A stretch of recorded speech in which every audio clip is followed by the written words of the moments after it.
Here is a quick summary of chapter number 3, the power of building relationships. As we were talking about in the other chapters, you have to build powerful relationships.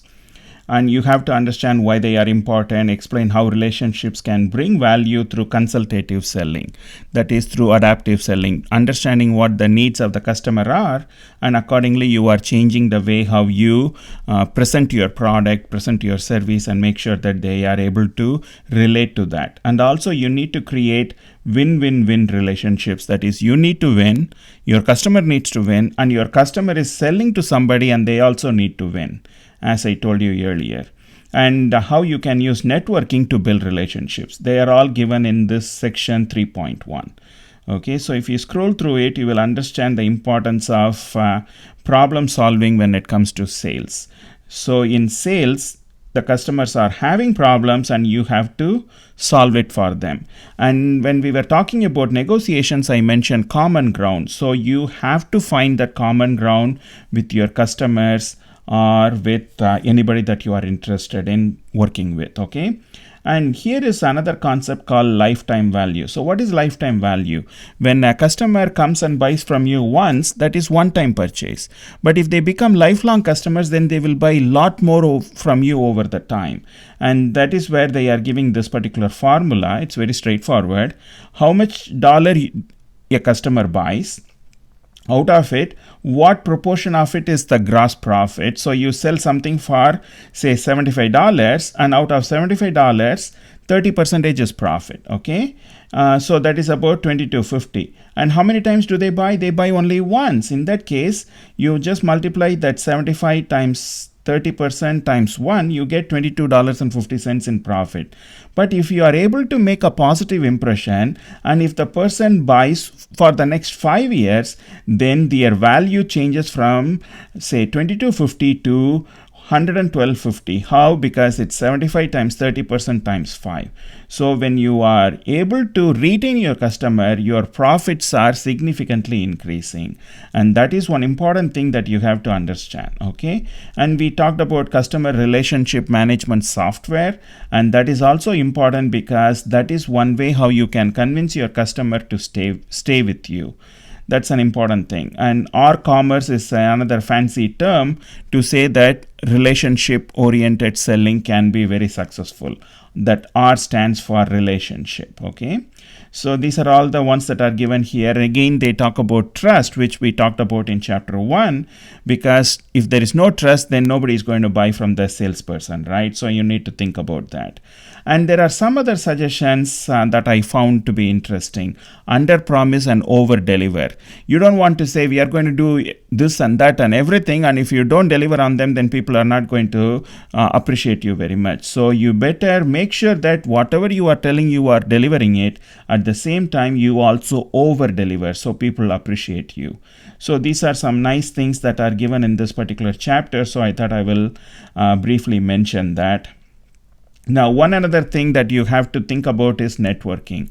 LinkedIn is a tool, online tool in the 21st century that you can use for networking. That's not the only tool. Even face-to-face, saying hello to each other, going to conferences, going to trade shows, and trying to meet with people at various avenues can also be useful ways of networking. So I would encourage you to think about all those things. And here there are some tips. Start with the people you know. So for instance, you are working with me and quite a few other students in the class, and there are quite a few faculty members in ATI. You can connect with them on LinkedIn and ask them to write you recommendation letters. Join and get involved in professional organizations. Many ATI students, they will be becoming members in, say, FFA and other kind of organizations, 4H and other kind of organizations. So maybe there are some nice things that you can do. When you are in college, you can attend many industry events because many of those events do happen in the OSU campus. So please go ahead and attend those things so that you can start networking. Showing your face in multiple locations, in multiple venues can really make a positive impression on the potential interviewer. And if the same interviewer sees you 3 or 4 times, then they will start remembering you and they will know that you are really interested in them. Okay? Keep in touch. Just send a simple note, say hello. If it is an new year, you can send them happy new year wishes or happy July 4th, whatever you are interested in. And today we live in an online world, so it's always important that you are there as well. So all these things are very important. And here there are some websites that are given here. LinkedIn is one of the top ones that you may want to be associated with, because that is where you will be able to find a lot of your customers. And many people do have LinkedIn profiles. There is an expectations in the professional world that you have LinkedIn profiles. Okay, so consultative selling is the process by which you get to know the customer personally, understand his or her needs, and put his or her needs first in the relationship. And for that you need to network, you need to talk to them. So these are all very important things that I would like you to think about when it comes to relationships.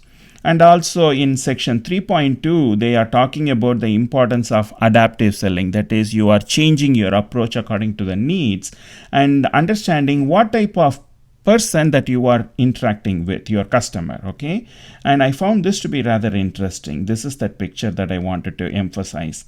As you can see here, the vertical axis is high responsiveness at the bottom and low responsiveness at the top. That is, when somebody asks you to do something, or you are asking the customer to do something, okay, you are sending them a sample and they have to get back to you saying whether they like it or not.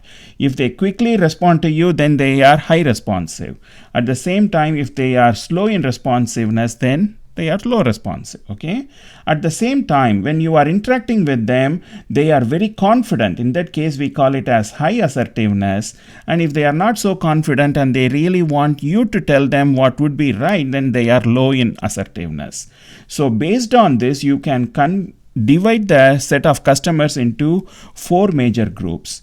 If you are high in assertiveness and high in responsiveness, they are people that can be classified as expressives. They want to know who is doing it. And the question who becomes more important. Whereas if they are low assertive and highly responsive, they get back to you very quickly and they wait for you to tell what's going on. They are the people that are called as amiables according to this matrix. And you can see analyticals and drivers based on that they are low responsive, but depending on their assertiveness, they are either analyticals or drivers. So most of your customers can be classified as one of these 4. And accordingly, you have to change the way how you are interacting with them. And here is in this table, they have given a very nice summary of how you want to work with, say, people that are of analytical attitude, or they display those type of characteristics. For them, you have to include facts, communicate the pros and cons, provide history, data, and financial details. Because they are very analytical, they want to see the numbers. The drivers, they are focused on what? For them, they also need facts. They focus on results and provide timelines and make them feel like he or she is in control. Okay, so that's the driver category that they are saying. And they also want to get to the point quickly. They don't want to waste time. And amiables, they are more friendly in this sense, and they are interested in establishing a personal relationship, demonstrate personal commitment, and work as a team. So maybe, for them, you have to kind of do a little bit of a hand holding, and the way how you will interact with them will be different. And expressive, they are the high assertive and high responsive. And these are the people that focus on who. They take extra time to discuss everything, give her recognition and approval, ask her how she feels about the product or service, focus on the big picture, use facts and figures to demonstrate what is possible. Now, it's not like these ones cannot be used for other groups. Maybe the other people can also make use of some of these things as well. So ask yourself what type of customer you are dealing with and what is your style. Are you an expressive, amiable, driver, or analytical? These are all the things that you have to think about when it comes to adaptive selling. And not every person is same. Every person has their own individuality. So you also have to know what is your individuality, and accordingly you have to understand how you are going to be working with that particular customer. You may be a driver, but your customer may be an amiable person, or you may be an expressive person and your customer may be an analytical person. So there can be, say, character clash between two different people, personality clash. And that is what you have to negotiate as part of dealing with, say, developing relationships. And that is chapter number 3 for you. I'm not going to get into selling you because they are all the other concepts that we have already covered in other places. And networking, relationship building, adaptive selling. These are the key ideas when it comes to chapter number 3.